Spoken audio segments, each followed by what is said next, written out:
Alors notre projet porte sur le travail et la détection des mises en mots idéologiques, et notamment dans des discours à la fois profanes et d'experts. Oui, voilà, donc le but c'est de réussir à comprendre comment fonctionne l'idéologie finalement et comment elle a un pouvoir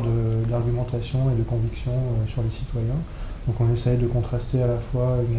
une analyse un peu plus scientifique, notamment sur des trucs politiques qu'on a commencé à faire, et de voir comment les sujets, notamment des enquêtés, des étudiants de l'IUT en particulier, finalement se positionnent par rapport à ces recherches et ces résultats pour avoir finalement un feedback de leur part sur quelle est leur perception de l'idéologie par rapport à la perception que nous, scientifiques, on en a, pour essayer en fait d'ajuster voilà, notre objet d'étude à la réalité, on va dire, concrète qu'il peut avoir.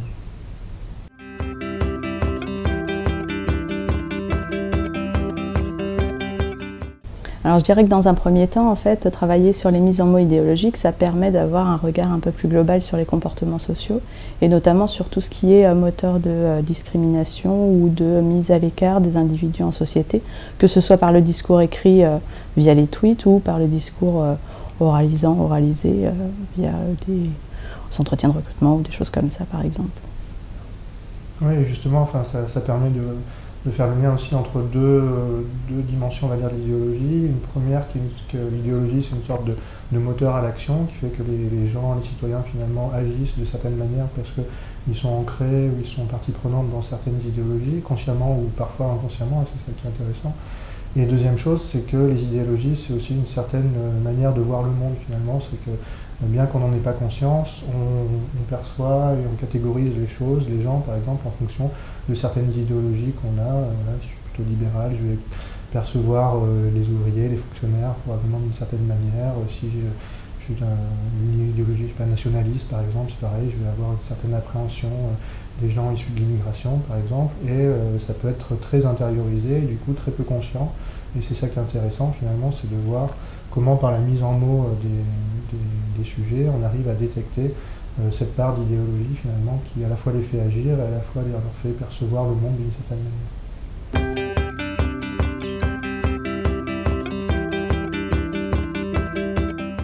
Alors là, la communication que nous avons faite dans le cadre de ce colloque était un début de collaboration. On va poursuivre évidemment ce travail, à la fois au niveau des croisements disciplinaires qu'on peut faire, puisque Julien est plus porté sur l'analyse du discours et moi plus sur le versant sociolinguistique. Et donc croiser les disciplines, ça permet d'avoir des approches à la fois complémentaires et comparées d'un même processus en cours, des mêmes mises en mots. Et nous allons également poursuivre sur le travail au niveau des différents états de discours. C'est-à-dire que nous travaillons actuellement sur l'idéologie, mais il y a aussi la doxa, la vulgate et le canon sur lesquels nous pourrions envisager de transférer des méthodologies d'approche de terrain opérationnelles, pour le coup, puisque nous les avons testées sur l'idéologie. Oui, juste pour compléter, du coup, c'est vrai que la notion de croisement de la notion de terrain, par exemple, est intéressante, puisque du point de vue de l'analyse du discours, moi je travaille plutôt sur des discours déjà existants qu'on collecte, et c'est vrai que la méthodologie sociolinguistique, notamment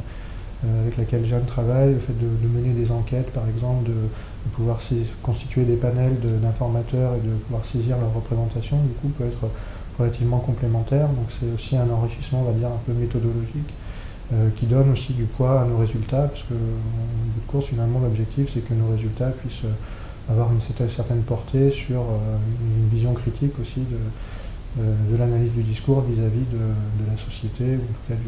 des fonctionnements sociaux.